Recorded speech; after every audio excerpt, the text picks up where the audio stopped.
Olá, irmãos, saudações em Cristo Jesus. Muito bem, mais um domingo, começando então mais uma semana que nós dedicamos a Deus e esperamos a bênção do Senhor, a sua presença na nossa vida, para que tenhamos uma semana não apenas abençoada, mas uma semana também onde os olhos do nosso Deus possam se alegrar diante da nossa vida, diante do nosso compromisso em viver para a glória dele. Muito bem, nós vamos dar início à nossa escola bíblica dominical. Hoje é dia 2, né? Dia 2 de agosto já, 2 de agosto de 2020. Coisa impressionante como o tempo de fato tem passado e passado muito rápido. Vamos lá, vamos dar início à nossa escola bíblica dominical, vamos orar, curve a sua cabeça, sua fronte, feche seus olhos, oremos ao Senhor.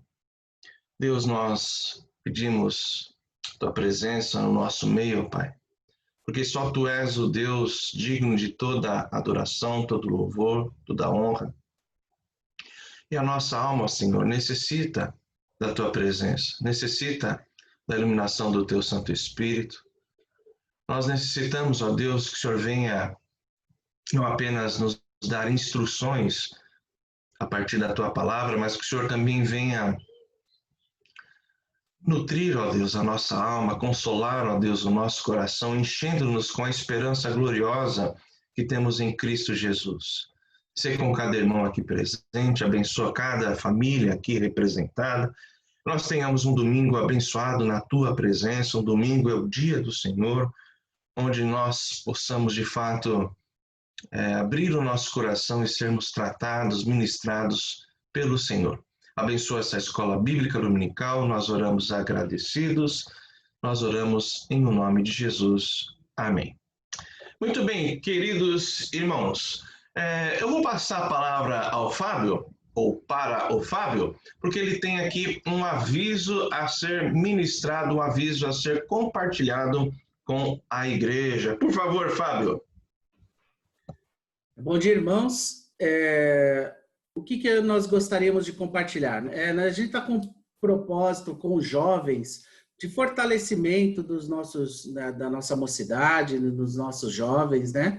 A gente está tentando reunir, criando força, trazendo, né, união, e se é um momento se é uma programação que tem sido muito abençoada, né, todas as têm sido abençoadas, mas nós temos nos reunido toda sexta-feira com os jovens às 20 horas.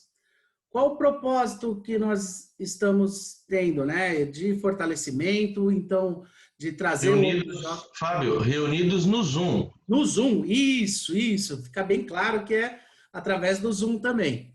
Então, às 20 horas. Então, o que nós estamos fazendo? Reunindo jovens, nos juntando, fazendo um momento de devocional, cantando. E em toda última sexta-feira do mês, a gente tem um propósito um pouco diferente. A gente chamou de Sexta Cultural. Então, a gente tem... na última sexta-feira do mês, uma sexta-feira um pouco diferente. O assunto é um assunto cultural, para incentivar os jovens, às vezes falando de algum ponto de faculdade, né? Falando de coisas culturais que possam interessar outros jovens na sua carreira, nos seus estudos. Então, o que nós queríamos? Comunicar primeiro a igreja e, segundo, convidar, né? É uma programação dirigida pelos jovens, mas que é aberta a toda a igreja. Então, quem quiser participar toda sexta-feira, às 20 horas, através do Zoom, tá? É isso. Esteja orando também pelos jovens, para que Deus abençoe, traga mais jovens, e nesse momento sejamos muito abençoados pelo Senhor. Quer complementar, pastor? Não, assim, apenas dizer que tem sido uma iniciativa muito boa, né? Temos, além de compartilhar da palavra de Deus, eu tenho participado algumas vezes. Toda sexta-feira cultural, se Deus permitir, participarei. Inclusive, a próxima sexta fui convidado aí pelos irmãos para contar um pouquinho de algumas experiências pastorais, digamos assim, né? A próxima não, a última sexta, né? A última É sexta. até a próxima sexta cultural, que é a última Isso, sexta, né? isso aí. Então, pelo menos a última sexta do mês estarei presente com eles. Mas aquilo que já pude participar tem sido um momento muito gostoso, até porque nós temos pessoas que visitam esta reunião, né? Pessoas até que nem crentes são, né? Temos ali uma amiga da Bruna, que curiosamente ela é do México, né? Olha só que coisa interessante, como que a tecnologia proporciona situações até então inimagináveis, né? E também outros queridos de outras igrejas aqui da nossa própria região, do nosso próprio presbitério. E eu peço, então, aos irmãos que, independentemente se vocês participarão, até porque, de fato, o assunto é focado para o jovem, é direcionado para o jovem, mas que os irmãos estejam orando pela vida da nossa mocidade, pela vida deles e para que Deus os sustente e que esse ministério possa prosperar, porque tem sido fonte de grande bênção na vida da igreja, né? E no mais, é isso, Fábio. Tá certo? Então tá bom. Queridos, vamos abrir a palavra de Deus, livro de Isaías. Isaías capítulo 44.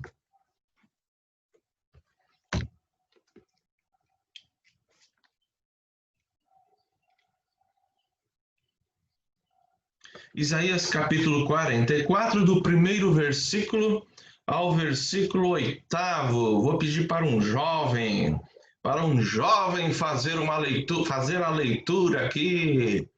Um jovem que será papai. Hoje o Lucas não está aqui com a gente, então é você mesmo, Rodrigo. Rodrigo, você pode ler, por favor, Isaías 44, do primeiro versículo ao versículo 8º? Pode ser? Só um instante. Muito bem, nós vamos fazer a leitura, livro do profeta Isaías. Esse texto é um texto muito bonito, um texto que fala ao nosso coração, especialmente porque fala acerca do louvor, da adoração, da rendição do povo de Deus ao nosso maravilhoso Redentor, ao nosso maravilhoso Salvador. Muito bem, nós vamos ler então de Isaías capítulo 44, do primeiro versículo ao versículo 8º. Agora, pois, ouve, ó Jacó, servo meu, ó Israel, a quem escolhi, assim diz o Senhor, que te criou e te formou desde o ventre e que te ajuda. Não temas, ó Jacó, servo meu, ó amado, a quem escolhi, porque derramarei água sobre o sedento e torrentes, sobre a terra seca, derramarei o meu espírito sobre a tua posteridade e a minha bênção sobre os teus descendentes, e brotarão como a erva e como salgueiros junto às correntes das águas. Um dirá, eu sou do Senhor, outro se chamará do nome de Jacó, e outro ainda escreverá na própria mão, eu sou do Senhor, e por sobrenome tomará o nome de Israel. Assim diz o Senhor, Rei de Israel, seu Redentor, o Senhor dos Exércitos. Eu sou o primeiro e sou o último, e além de mim não há Deus. Quem há, como eu, feito predições, desde que estabeleci o mais antigo povo, que o declare e o exponha perante mim, que esse anuncie as coisas futuras, as coisas que hão de vir. Não vos assombreis, não temais, acaso, desde que aquele tempo não vô-lo fiz ouvir, não vô-lo anunciei? Vós sois as minhas testemunhas. Há outro Deus além de mim? Não, não há outra rocha que eu conheça. Amém. Esse texto, pelo menos o último versículo lido no finalzinho, diz: não, não há outra rocha que eu conheço. Nosso Deus é o Deus de toda segurança, um Deus santo, onde nós podemos entregar de fato a nossa vida, as nossas expectativas, na certeza de que Ele não é apenas fiel e justo, Ele é santo, santíssimo. E no versículo 7 diz assim: quem há como eu, feito predições desde que estabeleci o mais antigo povo, que o declare e o exponha perante mim, que este anuncie as coisas futuras, as coisas que hão de vir. Só Deus, de fato, o nosso Deus é o Deus vivo, verdadeiro, aquele que é digno de receber o louvor e toda a adoração.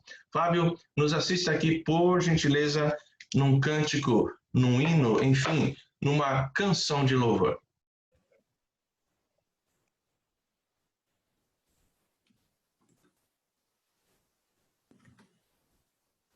O hino 147.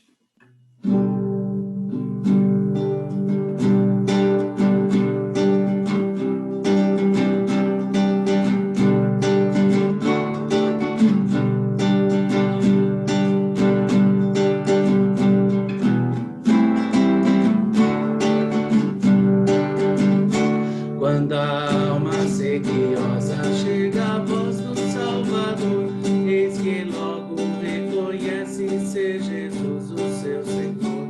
Mas se o eu quer levantar-se e mostrar algum valor, vencendo vem Jesus. Glória, glória, aleluia. Glória, glória, aleluia. Glória, glória, aleluia. Vencendo vem Jesus. Neste mundo havemos gentes de ter sempre algum pesar, mesmo lutas de sabores, nossa paz vem perturbar. Mas se o mal nos ameaça, de alegria nos roubar, vencendo vem Jesus. Glória, glória, aleluia. Glória, glória, aleluia. Glória, glória, aleluia. Vencendo vem Jesus. Da vaia de vier servos lutam por fazer os seus. Muitas vezes nos assaltam os modernos fariseus. Mas se alguém procura Deus, tem a graça do bom Deus. Vencendo vem Jesus. Glória, glória, aleluia. Glória, glória, aleluia. Glória, glória, aleluia. Vencendo vem Jesus.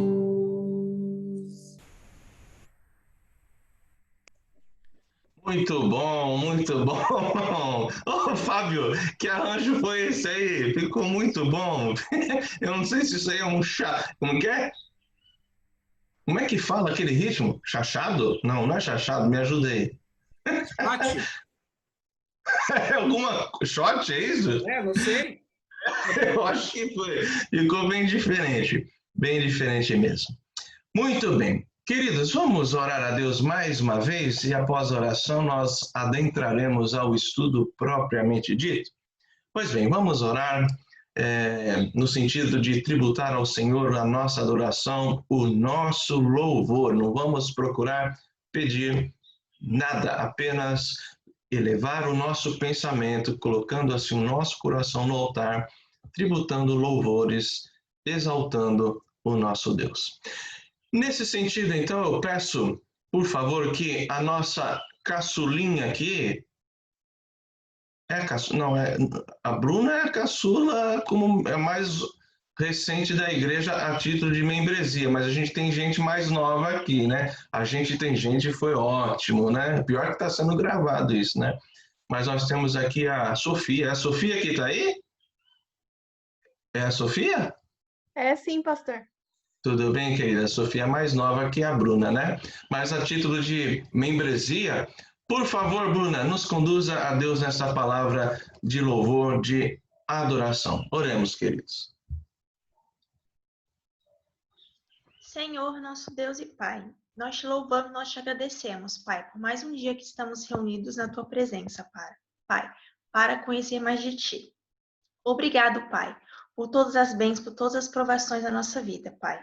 Obrigada por ter nos escolhido e por ter nos colocado no livro da vida. E por ter entregado o seu próprio Filho para pagar pelos nossos pecados, Pai. Obrigada por esse imenso amor, Pai, por estar sempre conosco. Que a cada dia possamos estar mais próximos de Ti, Pai, e conhecer mais a Tua palavra, e podemos aplicar isso em nossa vida, Pai. E que tudo que façamos, façamos para a glória do Teu nome e não do nosso, Pai. Em nome de Jesus, amém.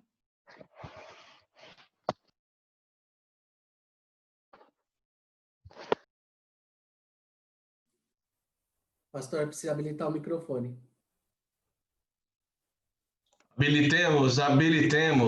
Agora tá certo, né? Muito bem, então nós vamos voltar aqui à nossa última aula, né? Ocasião em que nós tratamos do conceito reformado acerca da conversão. Hoje a nossa ideia é terminar este tema, terminar essa abordagem. Então, uma rápida. Eu estou com um probleminha aqui no meu computador. Fábio, me faz um sinal. Tá me ouvindo bem? Eu estou aparecendo direito aí? Tá, porque eu fiquei inseguro aqui. Então tá bom, queridos. Vamos retomar então a última aula, quando nós tratamos acerca da conversão. Lembrando que a ideia bíblica da conversão, que vem a ser a ideia das Escrituras acerca deste conceito soteriológico, isto é, conversão. A Bíblia trata de conversão em alguns sentidos. Fala em conversão nacional, fala em conversão. Conversão nacional seria o chamamento de Israel, de Judá e até de Nínive, por exemplo, ao arrependimento e à fé. Mas a Bíblia também fala de conversão temporária. Jesus fala sobre isso quando ele expõe a parábola, por exemplo, a parábola do semeador. Né? Pessoas que têm experiências com a graça, mas não passaram por um processo de conversão genuína. A Bíblia também fala, evidentemente, da conversão verdadeira, a conversão genuína, e nesse sentido nós tratamos de conversão no sentido específico, ou seja, no sentido soteriológico, sentido da salvação. E destacamos que a conversão verdadeira é a expressão externa, exterior de algo interno, isto é, da regeneração. Portanto, a conversão ela é a mudança que acompanha o novo nascimento, a regeneração, e ela é efetuada na vida consciente do pecador, tendo em vista que a regeneração é efetuada na vida subconsciente. E nós definimos conversão na aula passada, dizendo que ela é o ato de Deus pelo qual ele faz o regenerado na sua vida consciente voltar-se para Deus e voltar-se em arrependimento e fé. Essa poderia ser, então, a definição adotada acerca de conversão. Falamos também de um outro sentido que a Bíblia apresenta o conceito de conversão, que é a conversão repetida. Quando a gente fala em conversão repetida, nós não estamos falando no conceito específico, nós estamos falando do chamamento de Deus ao arrependimento, ao abandono de pecado. Então, fica aqui a dica no sentido de que esse termo, esse conceito conversão, quando nós lemos a Bíblia, nós temos que procurar dar uma olhada com maior atenção no contexto, para tentarmos depreender qual é o sentido que as Escrituras estão ali usando para a palavra, o termo conversão. Muito bem, destacamos também a necessidade da conversão, falando que com relação às crianças que ainda não têm consciência, crianças que não atingiram a capacidade racional, a capacidade intelectual, no caso dessas crianças, não podemos falar em conversão, até porque a conversão atua na vida consciente. E uma criancinha não tem consciência das coisas. Mas acerca dessas criancinhas nós falamos em termos de regeneração. também falamos que no caso dos adultos, sim, a Bíblia ensina de forma muito clara a necessidade da conversão e, nesse sentido, nós temos que lembrar que a conversão é uma experiência consciente e individual, isto é, pessoal, em que cada pecador terá a sua experiência de arrependimento e de entrega de sua vida ao Senhor Jesus. Tá ok? Basicamente foi isso que nós tratamos, perdão, na aula passada. Hoje nós vamos dar seguimento aqui, destacando primeiramente os elementos da conversão. Então vamos lá. A conversão compreende, amados, dois elementos: o arrependimento e a fé. Então, repetindo, conversão compreende dois elementos: arrependimento e fé. Só que sobre a fé, vocês devem estar lembrados, nós já falamos acerca, inclusive, dos elementos da fé. Então, nós vamos falar nesta aula apenas de um outro elemento, a saber, o arrependimento. Vejam só, meus amados irmãos, tanto a conversão no sentido específico, quando eu usar aqui o termo conversão no sentido específico, eu estou falando em termos soteriológicos, em termos de salvação, em termos da pessoa se render a Jesus e entregar a sua vida. Tá ok? Vamos combinar dessa forma. Então, tanto a conversão no sentido específico, como a conversão repetida. O que é conversão repetida? É aquele quebrantamento que a pessoa já expressou de fato a sua fé, professou a sua fé em Cristo, mas peca, falha. Então, a pessoa passa pelo quebrantamento e o retorno, então, dessa pessoa que já é regenerada para Deus. Então, vamos reformular, tendo em vista que eu aqui deixei bem claro esses dois conceitos: sentido específico na conversão, como sentido da conversão repetida. Então, olha lá, o que eu quero transmitir para vocês é a seguinte ideia: tanto a conversão no sentido específico como a conversão repetida são acompanhadas, esse é o ponto principal, são acompanhadas pelo arrependimento e pela fé. Tá ok? Muito bem, vou destacar então os elementos do arrependimento. Como já disse, sobre a fé nós já falamos. Então, o arrependimento, tanto na conversão no sentido específico, sentido soteriológico, como na conversão repetida, inclui três elementos, a saber, intelecto, emoção e volição. O arrependimento, então, compreende os elementos do intelecto, da emoção e da volição.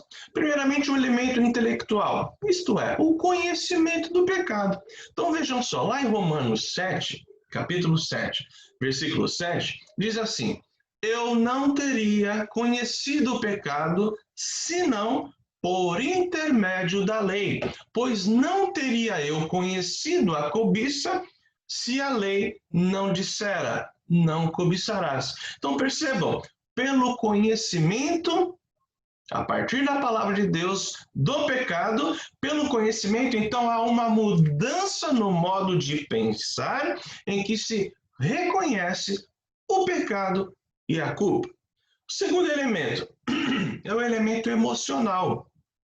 Isto é, aquela tristeza pelo pecado, o choro pelo pecado, as lágrimas pelo pecado cometido contra um Deus santo e justo. Então, por meio desta emoção, há uma mudança de sentido, há uma mudança de sentimento, melhor dizendo, que a Bíblia chama de tristeza segundo Deus. Tristeza segundo Deus. Está escrito sobre isso lá na segunda carta de Paulo aos Coríntios, capítulo 7, versículos 9 e 10. Acompanhe aqui a leitura. Diz assim: agora me alegro, não porque fostes contristados, mas porque fostes contristados para arrependimento. pois fostes contristados segundo Deus, para que, de nossa parte, nenhum dano sofresseis, porque a tristeza segundo Deus produz arrependimento para a salvação, que a ninguém traz pesar, mas a tristeza do mundo produz a morte. Então nós temos aqui o segundo elemento, que é o choro pelo pecado, que a Bíblia chama de tristeza segundo Deus. E o terceiro elemento do arrependimento, repare que nós estamos aqui destacando agora um elemento da conversão, que é o arrependimento. Então, a essa altura da nossa explanação, desde a aula passada, nós estamos focando, estamos colocando luzes aqui, né, no conceito de arrependimento, sobretudo os elementos. E o terceiro elemento do arrependimento é a volição. O que é isso? É aquele desejo, não apenas o desejo, mas sobretudo o empenho que consiste, ou tanto desejo e empenho, eles consistem numa mudança de atitude. Então, pela volição ocorre a decisão de abandonar o pecado. Ocorre uma disposição para procurar o perdão, mas não apenas para procurar o perdão e ponto, mas para procurar também a santificação. Um exemplo claro da Bíblia é a experiência de conversão de Zaqueu. Então, o arrependimento, ele é emoldurado por esses três elementos. Então, a partir disso, você pode, de fato, observar a sua vida, você pode observar se, de fato, você passa pela experiência de arrependimento. Quando eu falo se você passa pela experiência de arrependimento, eu estou destacando aqui a conversão repetida. Agora, se eu falar assim, a partir desses elementos, você pode verificar se você passou pela conversão no sentido específico, que é a rendição a Jesus. Tendo em vista que o arrependimento, ele está presente tanto para a rendição e professar o nome de Cristo, como para a vida de santificação. Então, analisa aí se você de fato tem o conhecimento do que a Bíblia diz sobre aquilo que você pensa, aquilo que você faz, aquilo que você busca, aquilo que você fala. Pensa aí se você de fato tem chorado o seu pecado diante de um Deus gracioso, santo e justo, e verifique também se você apresenta esse elemento tão importante, que no caso de Judas não apresentou, ele não apresentou, que é o elemento da volição, que é aquele empenho que consiste numa mudança de atitude, em que você de fato abandona o pecado na tua vida, tá ok? Então, assim, isso é muito importante. Eu sei que aula é aula, né? Nós não estamos destacando aqui tanto o aspecto devocional, mas eu faço aqui um apelo que essas informações e instruções que são oriundas aqui do pensamento da teologia reformada não fique apenas à guisa de informação na sua mente, mas que de fato você vá aplicando aí na sua alma, no seu coração. Agora eu quero dar uma pincelada aqui com vocês, a título de curiosidade, a título da gente contrastar o pensamento protestante, no caso reformado, com o pensamento católico. Sim, com o pensamento ou o conceito católico romano de arrependimento que é essencialmente diferente do nosso. Olha só, o catolicismo, ele exteriorizou inteiramente a ideia de arrependimento por meio de um sacramento, que é o sacramento da penitência. Bom, só de partida vocês já perceberam a diferença, né? Segundo a Igreja Católica, o arrependimento tem três elementos. Três elementos são diferentes dos nossos. Eles defendem a contrição, a confissão e a satisfação. O elemento da contrição é a tristeza pelo pecado. Mas, e isso é muito curioso e pode-se observar na prática de alguns católicos que conhecemos, ou de situações em que surgem a partir dos católicos, nós depreendemos isso. Entretanto, o elemento da contrição, que é a tristeza pelo pecado cometido, aceita-se, o católico aceita como suficiente a atrição pelo pecado. Pastor, que raio que é isso, né? O que é a atrição pelo pecado? A atrição é o medo do castigo pelo pecado. Então, na atrição, existe uma tristeza real pelo pecado, só que, todavia, ela é movida pelo medo do castigo. Que temos uma diferença pontual com relação ao conceito que cremos. O segundo elemento, que é a confissão, vejam só, no sacramento católico da penitência, é a confissão ao sacerdote que declara que Deus perdoa o pecado do penitente. Percebam como é bem diferente este conceito, o conceito do arrependimento, e eles também defendem o elemento da satisfação. O que vem a ser isso? O pecador deve fazer penitência pelo seu pecado para satisfazer a Deus. Então, como penitência, o pecador deve suportar algo penoso, algo difícil, para satisfazer o seu arrependimento, no caso, satisfazendo a Deus. Vejam a diferença. Nós entendemos que há os elementos, o elemento intelectual, o elemento emocional, o elemento volitivo. Eles entendem o elemento da contrição, o elemento da confissão sacerdotal, o elemento da satisfação. Agora, biblicamente, o arrependimento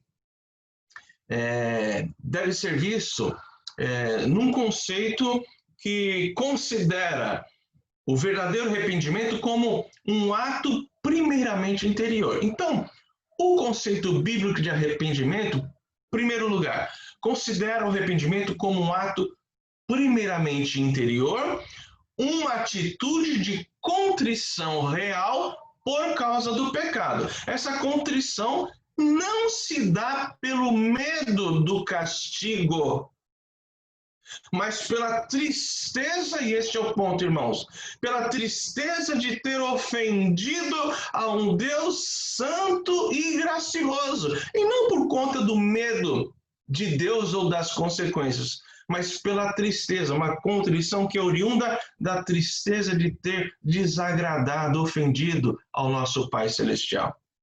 Também o conceito bíblico de arrependimento considera a confissão de pecado, confissão a Deus, mediada por Cristo Jesus. Não confissão ao sacerdote, mas confissão de pecado e a reparação dos erros, como frutos do verdadeiro arrependimento. Aqui muitas vezes nós falhamos, irmãos.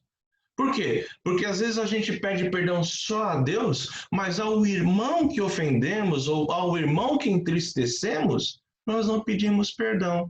E isso é incoerente com a palavra de Deus. Nós somos muitas vezes práticos em pedir perdão a Deus, mas não em reparar os nossos erros. E o conceito bíblico de arrependimento considera que o arrependimento verdadeiro é acompanhado sempre de mudança externa, o abandono do pecado e acompanhado também pela verdadeira fé. Vale aqui lembrar que arrependimento e fé caminham juntos na conversão. Bom, dito isso, focado aqui o conceito de arrependimento, que é um dos elementos da conversão, juntamente com a fé, vamos voltar aqui ao tema maior e vamos destacar as características da conversão. E eu vou abranger aqui apenas a conversão no sentido específico, aquela conversão onde a pessoa confessa professa a sua fé e arrependimento a Jesus Cristo, tá ok? Então vejam só, a primeira característica é que a conversão é um ato moral. É um ato moral, só que essa confissão não altera o estado do homem, e sim a sua condição. O que eu quero dizer com isso? A conversão não altera o estado do homem. O homem continua sendo pecador, porque ele tem a natureza caída, a natureza pecaminosa. Mas a conversão, enquanto um ato moral, altera a condição do homem. Ele sai de um ser condenado, de um ser que é inimigo de Deus, para a condição de filho, para a condição de regenerado, no caso, condição de adotado pelo Pai Celestial. O segundo elemento que nós podemos destacar aqui é que a conversão ocorre na vida, tenho dito isso desde a aula passada, na vida consciente do homem, ao contrário da regeneração. Então, a conversão ocorre quando a pessoa é confrontada, a partir da sua consciência, com a verdade acerca de Deus e acerca dela mesma. Terceira característica é que na conversão o pecador deixa a velha vida. Não fica ali titubeando, como popularmente a gente diz, até a Bíblia tem essa expressão, né, com o pé em duas canoas, né? Não, na conversão o pecador deixa a velha vida e abraça a nova vida de comunhão com Deus. E a quarta característica é que a conversão é uma mudança momentânea e não um processo como a santificação. E para encerrar aqui, a título de conversão, a título de característica, melhor dizendo, da conversão, a conversão se realiza somente uma vez. Conversão no sentido específico, no sentido da rendição, da profissão da fé e do arrependimento, no sentido, então, soterológico, ela não se repete. Quero caminhar agora para a parte final da nossa aula, do nosso tema, destacando aqui o autor da conversão, E para isso, para encerrarmos aqui com este último item, vou mudar um pouquinho a metodologia aqui para ver se facilita a comunicação aqui na nossa plataforma Zoom. Vou tentar expor para vocês na tela, compartilhar a tela com vocês, tá? E aí eu vou apresentar os versículos lidos aqui, destacando o que eu desejo falar. Então, vamos ver se eu consigo aqui. Vamos lá, cadê? Vamos ver se eu vou conseguir fazer essa proeza aqui. Aí, tá aparecendo? Dá um sinal para mim aí. Estão vendo aí o texto? Sim. Sim? Muito bem, muito bem. Então, agora eu vou tirar vocês da tela aqui, senão eu não consigo ver o texto. Eu vejo vocês, eu não vejo o texto, aí não dá, né? Então, tá bom. O autor da conversão. Esse é o nosso último item aqui do nosso tema maior, a conversão. Então, lá. Só Deus... Vou até fazer uma arte aqui com vocês, querem ver? Vamos colocar isso aqui. Agora, a gente...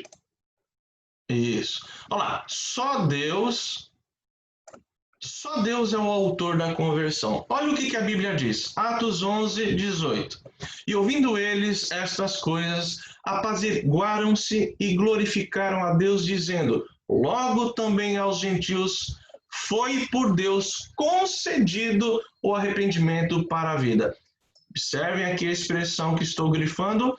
Foi por Deus, da parte de Deus, concedido o arrependimento. Então, Deus é o autor da conversão. Vamos ver outro texto aqui. 2 Timóteo, capítulo 2, diz lá: disciplinando com mansidão os que se opõem, na expectativa de que Deus lhes conceda não só o arrependimento, para conhecerem plenamente a verdade, mas também o retorno à sensatez, livrando-se eles dos laços do diabo. Então, a expressão aqui destacada é: Deus conceda arrependimento. Deus lhes conceda não só o arrependimento, mas também aqui o retorno à sensatez. Então, primeiro princípio aqui, irmãos, Deus é o autor da regeneração, mediante o Espírito Santo, né? E Deus é o autor da conversão. Então, como autor da conversão, aqui, como autor da conversão, vamos pintar direitinho, aí. Como autor da conversão, Deus age através. Não se assustem com esses termos, tá, irmãos? É que quarta-feira, algumas aulas de escola bíblica dominical, a gente usa uns termos mais dogmáticos, digamos assim, mas não se assustem não, que isso não é nada, é apenas para pedagogicamente ficar um pouco mais claro, tá? Então veja lá, como autor da conversão, Deus age através da operação imediata e da operação mediata. Pastorzão, o que vem a ser isso, pastor? Veja só, operação imediata da conversão. O que significa? Na operação imediata, Deus age sem intermediário. Então, o que acontece? Na nova vida daquele que é regenerado, essa nova vida, ela não se manifesta em ação consciente. Eu tenho dito que a regeneração é um ato soberano do Espírito Santo que age na vida subconsciente. Então, a nova vida do regenerado não se manifesta em ação consciente, mas ela vai se manifestar, tá aqui, pela influência, olha lá, influência direta de Deus. Então, não há intermediário aqui, é o próprio Deus sensibilizando, é o próprio Deus agindo, tá? Então, vejam só, João 6,44, Jesus disse, ninguém pode vir a mim, se o Pai que me enviou não o trouxer, e eu o ressuscitarei no último dia. Então, a expressão absoluta aqui no caso, ninguém pode vir a mim se o Pai não o trouxer. Filipenses 2,13, porque Deus é quem efetua em vós tanto o querer como o realizar segundo sua boa vontade. Então, Deus é quem efetua em vós o querer e o realizar. Isso para destacar, então, meus irmãos, a operação imediata, ou seja, a influência direta, sem nenhum meio de auxílio, sem nenhum instrumento de auxílio ao pecador, não auxílio a Deus, né? Porque Deus não precisa de auxílio, né? Para que este seja sensibilizado, tá? Agora, também quando a gente fala em conversão, nós temos que considerar aqui o segundo, digamos assim, a segunda operação, o segundo aspecto, tá aqui, ó, operação mediata. O que é isso? Vamos lá. Diferentemente da regeneração, na conversão há uma operação mediata. Isto é, a conversão se dá por intermédio da palavra, do Evangelho. Este é o instrumento usado por Deus. Então, Deus, ele age na conversão influenciando a mente, influenciando as emoções, influenciando a volição do pecador diretamente, e Deus usa que instrumento? A sua palavra, o Evangelho. Então, olha só, de forma, digamos assim, em geral, não de forma absoluta, mas em geral, Deus opera o arrependimento no coração da pessoa por meio da lei. Porque diz assim, ó, Romanos 3,20, visto que ninguém será justificado diante dele por obras da lei, em razão de que, pela lei, isto é, pela palavra de Deus, vem o quê? Pela lei vem o pleno conhecimento do pecado. Então, Deus age diretamente sensibilizando e através do instrumento que é a palavra de Deus, agindo na consciência, a saber, na capacidade intelectual, na emoção e na volição, Deus, através da palavra, revela o estado de condenação de pecado. E, em geral, também Deus opera a fé. Se Deus opera o arrependimento por meio da lei, Deus opera a fé por meio do evangelho. Isso é de modo geral, tá, irmãos? Veja lá, Romanos 10, 17 diz assim: e assim a fé vem pela pregação, e a pregação pela palavra de Cristo. Então, agora sim a gente consegue contemplar, desde o ensino das aulas de regeneração, como que é a aplicação da redenção no pecador. Lembra que vocês citavam esses versículos? Ah, pastor, mas a Bíblia não fala que a fé vem pela pregação. Então, como que a pessoa pode ser regenerada sem ouvir o evangelho? Agora a gente consegue, de uma maneira mais sistemática, enxergar o que é fé, enxergar o que é regeneração, enxergar o que é conversão, e dentro da conversão o próprio arrependimento. Irmãos, caminhando aqui para o desfecho, eu preciso entrar numa observação. Tá aqui, ó. Vamos lá. Observação. Vocês devem perguntar a essa altura, mas pastor, então Deus aqui faz tudo? Onde entra a responsabilidade humana? Certamente alguns ou alguém deve estar se perguntando nesse sentido. Lembrando que, voltando aqui, Deus, está aqui, ó. Deus, vou até mudar de cor, será que eu consigo aqui? Vamos ver. Ó, lembrando esse conceito. Só Deus é o autor da conversão. E alguém dirá, mas então aonde entra a responsabilidade do homem, pastor? Não há responsabilidade nunca neste processo de redenção? Irmãos, vejam só, aqui está a observação. Há um sentido em que o homem é responsável na conversão. Ele não é o autor, mas há um sentido em que ele é responsável. O homem é responsável por responder a Deus. Está aqui. Por responder a Deus com arrependimento e fé. Quem deve se arrepender depois de ser confrontado com a verdade, depois de sentir o peso do pecado e a tristeza do pecado, depois de ter sido confrontado com a necessidade de abandonar o pecado e passar então a se arrepender e a caminhar em fé buscando a sua santificação? É o homem. Então aqui está o ponto da nossa responsabilidade. Mas nós temos que lembrar que a ação do homem na conversão sempre é resultado, está aqui, da obra prévia de Deus na sua consciência. Mas isso não exime o homem de responsabilidade. Então eu selecionei aqui 4 textos onde fica claro, de fato, a responsabilidade do homem na conversão. Primeiro texto, Isaías 55, 7. Diz lá: deixe o perverso o seu caminho, o iníquo os seus pensamentos. Converta-se ao Senhor, que se compadecerá dele, e volte-se para o nosso Deus, porque é rico em perdoar. Então, reparem, deixe o perverso, converta-se, responsabilidade humana, volte-se para o nosso Deus. Ezequiel 18, 23. Acaso tenho eu prazer na morte do perverso? Diz o Senhor Deus. Não desejo eu antes que ele se converta dos seus caminhos e viva? Destacando aqui a responsabilidade do pecador. Ezequiel 18, 32. Porque não tenho prazer na morte de ninguém, diz o Senhor Deus. Portanto, convertei-vos e vivei.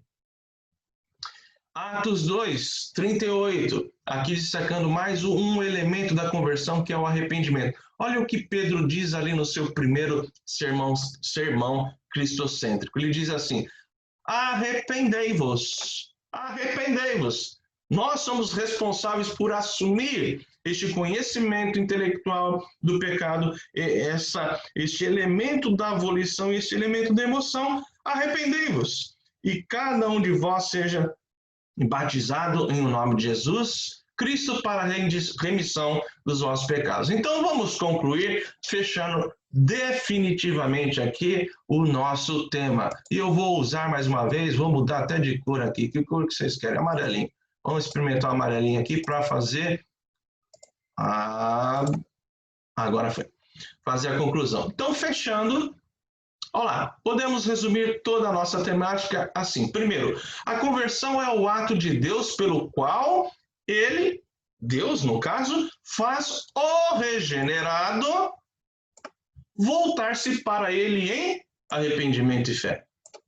Segundo, a conversão ocorre na vida consciente do homem, diferentemente da regeneração. Terceiro, o homem é responsável por exercer arrependimento e fé. Quarto, a conversão é uma mudança momentânea e não um processo de santificação. Lembrando que a experiência de conversão, ela é individual. Por isso está aqui, ó, cada pecador terá sua experiência na conversão. Sexto lugar, a conversão se realiza uma só vez. Conversão aqui no sentido específico, não a conversão repetida, tá? Então ela não se repete. E, para fechar, Deus é o autor e só Ele é o autor da conversão. Muito bem, meus queridos irmãos. Assim, então, nós encerramos a nossa temática acerca desta parte doutrinária da aplicação da redenção de Deus na vida do pecador. Tá ok? Vamos orar encerrando a nossa escola bíblica dominical. Peço ao nosso irmão Paulo Sérgio, por favor, seu Paulo, nos conduza numa oração final, encerrando a nossa EBD. Por gentileza, habilite o seu microfone, primeiramente, para que nós possamos dar o amém.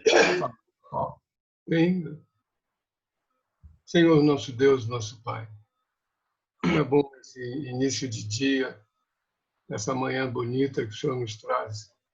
Estar na tua casa, louvando ao Senhor, amando, recebendo amor, recebendo satisfação pela presença na igreja, mesmo que dessa forma que temos feito ultimamente, mas sabemos que isso tem uma razão e o Senhor vai nos mostrar em algum momento qual é a razão que estamos vivendo esse momento tão difícil, Pai, de doença.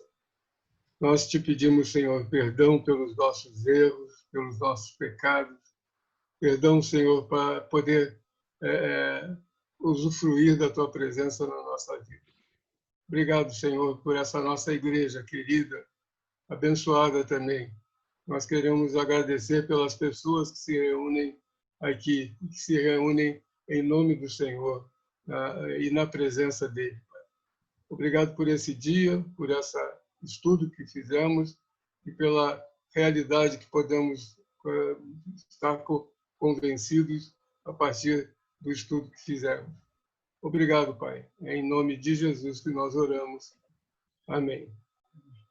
Amém, queridos. Um bom domingo a todos. Deus abençoe. Até logo mais no culto, nosso culto das 19 horas de domingo. Deus abençoe.